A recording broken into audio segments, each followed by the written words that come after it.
राधे राधे, हरे कृष्णा। कैसे हो आप सभी लोग? आशा करती हूँ आप सभी परम मंगल में होगे, स्वस्थ होगे, अच्छे होगे। सबसे पहले आप सभी को पाप मोचनी एकादशी की अनंत और अनंत शुभकामनाएं। आशा करती हूँ आप लोगों का पाप मोचनी एकादशी का व्रत बहुत अच्छा बीता होगा। आप लोगों ने 25 तारीख को व्रत किया है या 26 तारीख को व्रत किया है, या फिर मेरी तरह आप लोगों ने दोनों दिन का व्रत किया है, कमेंट्स करके मुझे जरूर और जरूर बताइएगा। पाप मोचनी एकादशी का व्रत जिन्होंने 25 तारीख को किया था, उन्होंने 26 तारीख को अपने व्रत का पारण कर लिया था। 26 तारीख को जो व्रत के पारण का समय था वो दोपहर को 1:30 से लेकर 3 बजे तक का समय था, जो कि सबसे अच्छा मुहूर्त था। आप सुबह भी पारण कर सकते थे, लेकिन 1:30 से लेकर 3 बजे तक का जो मुहूर्त था वो सबसे ही ज़्यादा बेस्ट था। 9 बजे से लेकर 10:30 बजे तक का भी मुहूर्त था, आप उस समय भी पारण कर सकते थे। अब बारी आती है 26 तारीख के व्रत के पारण की। अगर आप लोगों ने 26 तारीख का व्रत किया है तो आप व्रत का पारण कब करें? अगर आप लोगों ने 25 और 26 दोनों दिन का व्रत किया है तो व्रत का पारण कब करें? व्रत का पारण कैसे करें? क्योंकि व्रत पारण के लिए बहुत ही थोड़ा सा समय मिल रहा है, और ऐसा बोला जाता है कि व्रत पारण में चावल खाना बहुत ज़रूरी होता है। इतनी सुबह सुबह चावल बनना संभव नहीं हो पाता, और इतनी सुबह सुबह चावल खाने का भी किसी का मन नहीं करता। तो ऐसे में हम लोग किस प्रकार से व्रत का पालन कर सकते हैं? सबसे पहले तो मैं आप लोगों को बता दूं, अगर आपने 26 तारीख के एकादशी का व्रत किया है तो आपको व्रत का पारण जो है वो 27 तारीख को दिन गुरुवार को करना है। ऐसे में बड़े सारे लोगों का गुरुवार वाला भी व्रत होगा, तो ऐसे में वो व्रत का पारण कैसे करेंगे? जब भी एकादशी के बाद कोई भी दूसरा व्रत होता है तो ऐसे में व्रत का पारण भगवान श्री हरि विष्णु के चरणों का चन्यामृत पीकर होता है। अगर आपके घर पे कोई लड्डू गोपाल हैं तो लड्डू गोपाल को नहलाकर जो जल निकलता है वो चन्यामृत की श्रेणी में रखा जाता है। उस जल को पीकर आप व्रत का पारण करते हैं, अगर आपका कोई व्रत है तो। और अगर लड्डू गोपाल नहीं है तो 1 लोटा जल भर के आप अपने मंदिर एरिया में रख दीजिए, और जैसे ही 10-15 मिनट के बाद उस जल को पी के आप व्रत का पारण कर लीजिए। ये एक बहुत सिंपल तरीका है, क्योंकि बहुत सारे लोगों का क्या होता है कि एक व्रत है उसके बाद लगातार दूसरा व्रत भी होता है। अब बारी आती है कि अगर आपका व्रत भी नहीं है तो आप 26 तारीख के व्रत का पारण 27 तारीख को कैसे करें? देखो, सबसे पहले तो मैं आपको ना व्रत पारण का समय बता देती हूँ, क्योंकि बहुत ही कम समय मिल रहा है। मेरे ख्याल से 10-15 मिनट का ही समय मिल रहा है, इसी में आपको व्रत का पारण आपको करना है। जाता है अगर आपने एकादशी का व्रत करा है और सही समय पे अगर आपने व्रत का पारण नहीं करा तो आपको व्रत पारण का संपूर्ण फल प्राप्त नहीं होता है। सही समय पे व्रत का पारण करना बहुत जरूरी होता है। व्रत के पारण का विधान बड़े सारे हमारे ग्रंथों में लिखा है, जैसे कि राजा अम्बरीश की कथा मैं आप सभी लोगों को हर बार ही सुनाती हूँ, और बहुत इंपॉर्टेंट कथा है राजा अम्बरीश की कथा, जो कि मैं आपको हर बार ही सुनाती हूँ।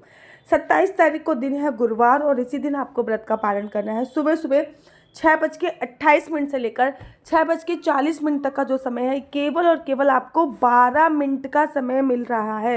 इस 12 मिनट के अंदर आपको अपने व्रत का पारण करना है। भैया इतने सुबह सुबह चावल कैसे बनाएं, इतनी सुबह सुबह कैसे क्या करें, बड़े सारे लोग कंफ्यूज होंगे। तो सुबह सुबह आप उठिएगा, उठने के बाद स्नान कीजिएगा, स्नान करने के बाद अच्छे धुले हुए कपड़े पहनिएगा, मंदिर एरिया में जाइएगा।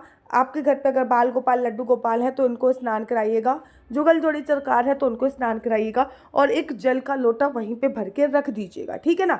अब आपको चने लेने हैं। चने, अगर आपके घर पे चने नहीं है ना तो साबुत चने, जो भुने हुए चने होते हैं ना, उनसे आप व्रत का पारण कर सकते हो। उसको हाथ में लेना है और आपको बोलना है श्री विष्णु श्री विष्णु श्री विष्णु। मेरा नाम आशु चौहान है, मैं अपना बोल रही हूँ, आपको अपना बोलना है। मेरा नाम आशु चौहान है, मेरा गोत्र केमलक्ष है, मेरा निवास स्थान श्रीधाम वृंदावन है। आज मैं पूरी विधि विधान से पाप मोचनी एकादशी के व्रत का पारण कर रही हूँ। भगवान मेरी आने वाली 7 पीढ़ियों को तार दे, ठीक है ना। मेरे मायके पक्ष की 7 पीढ़ियाँ और मेरे ससुराल पक्ष की 7 पीढ़ियों को मोक्ष की प्राप्ति करे, और मेरे आने वाला 7 जन्म और पीछे वाला 7 जन्म, इसको भी मोक्ष की इसमें भी मेरे सारे पाप क्षीण हो जाए। ऐसी कामना से वो जो चने हैं ना वो पीछे फेंक देने हैं। ये हो गया आपके व्रत पारण की सबसे सरल विधि, ठीक है। अगर आप ऐसा नहीं करना चाहते तो आप जल भी हाथ में लेकर यही विधि कर सकते हो। सिंपल सा जल हाथ में ले लीजिए, जो मैंने बोला है संकल्प लीजिए, और उसके बाद अगर इतनी सुबह चावल नहीं बना सकते, देखो इतनी सुबह किसी ब्राह्मण को तो नहीं बुला सकते, असंभव है कि कोई ब्राह्मण इतनी सुबह आ जाए आपके घर पे, या फिर आप इतनी सुबह मंदिर भी नहीं जा सकते हो, इतनी सुबह गौशाला में भी नहीं जा सकते। तो ऐसे में सूखा आइटम निकाल के रख लीजिए, या फिर बना हुआ आइटम खाना निकाल के एक थाली में रख सकते हैं और कुछ भी नहीं कर सकते तो सिंपली आपको चावल लेने हैं एक कटोरी में। चावल के ऊपर आपको 100-200 रुपये रखने हैं और अपने मंदिर एरिया में आ जाना है। पहले भगवान के चरणों का चन्यामृत पीकर व्रत का पालन करना है। उसके बाद 6:28 से लेकर 6:40 के बीच में एक चावल का दाना खाना है और आपको व्रत का पारण कर लेना है। ठीक है ना, एक चावल का दाना खा के व्रत का पालन कर लेना है। लेकिन अगर आपको किसी और का आपका व्रत है तो आप केवल भगवान के चरणों से चन्यामृत से ही व्रत का पालन करेंगे। ये जो आपको चने दिख रहे हैं ना, मेरे पास तो ऑलरेडी टूटे हुए हैं, लेकिन साबुत चने भी आते हैं और बहुत ईजी होता है उनको तोड़ना। बीच में से आप उनको तोड़ लीजिएगा, बहुत ही इजी तरीके से वो टूट जाते हैं। और उसके बाद आपको संकल्प लेना है। संकल्प में अपना नाम बोलना है, अपना गोत्र बोलना है। ठीक है, नाम और गोत्र बहुत ज़रूरी होता है।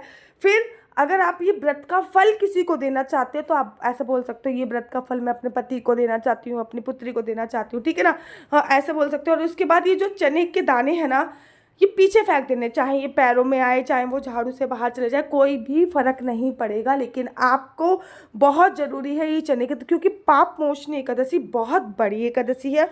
ऐसे में बहुत ज़रूरी है कि हम चने के दाने से ही ये व्रत का संकल्प, वैसे मैं बेसिकली ये बताती नहीं हूँ, लेकिन ये बहुत ज़रूरी है। अगर ये नहीं तो आप जल लेकर भी कर सकते हो। उसके बाद जल में थोड़ा तुलसी दल डालकर अपने व्रत का पारण कीजिए। उसके बाद एक चावल का दाना खाइए और आपके व्रत का पारण हो जाएगा।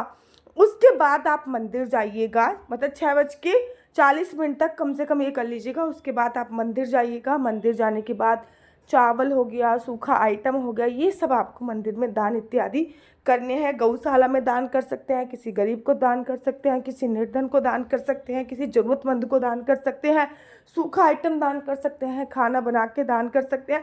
वो सब आपकी श्रद्धा के ऊपर निर्भर करता है कि आप क्या आइटम दान कर रहे हैं।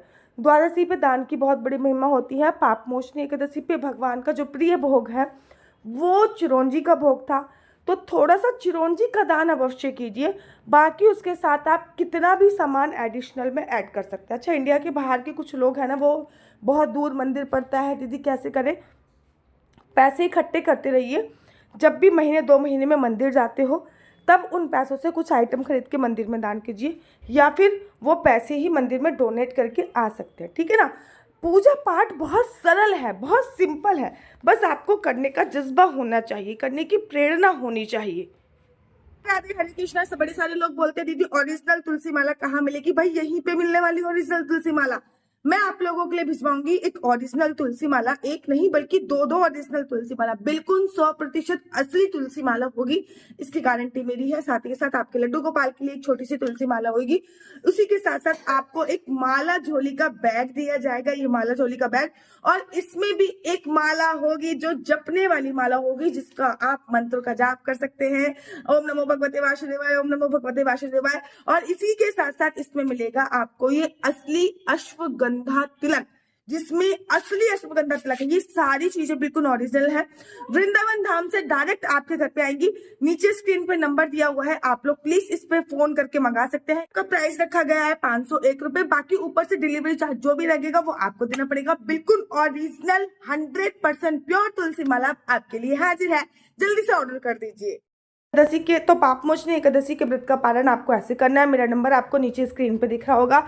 मेरा नंबर है 4 बार 9 20 25 65। आई रिपीट अगेन, 4 बार 9 20 25 65। आपका बच्चा जॉब करेगा या बिजनेस करेगा, आपके बच्चे को कौन सी साइट लेनी चाहिए, आपके बच्चे का फ्यूचर कौन से फील्ड में बन सकता है, क्या उसको साइंस साइड लेनी चाहिए, आर्ट साइड लेनी चाहिए, डॉक्टर साइड लेनी चाहिए, क्या कुंडली में सरकारी नौकरी का योग है या नहीं है, विदेश जाने का योग है या नहीं है, संतान प्राप्ति कैसे संभव होगी, क्या कुंडली में विवाह का योग कब बन रहा है, ये सभी जानकारी मैं आपको कुंडली के माध्यम से प्रोवाइड कराती हूँ। लेकिन एक बात याद रखिए, कुंडली देखना बिल्कुल भी फ्री नहीं है, कुंडली देखने के थोड़े से चार्जेस हैं। और इस नंबर से मुझसे किसी भी प्रकार से कोई भी क्वेश्चन आंसर पूछने के लिए फ़ोन मत कीजिए। ये नंबर केवल और केवल मैं कुंडली दिखाने के लिए ही प्रोवाइड कराती हूँ। अगर आपको मेरी वीडियो अच्छी लगती है तो आप अपना यूट्यूब चैनल हरि बोल को लाइक शेयर सब्सक्राइब करना बिल्कुल भी मत भूलिए। तब तक के लिए मुझे दीजिए इजाज़त। राधे राधे, हरे कृष्णा, हरि बोल।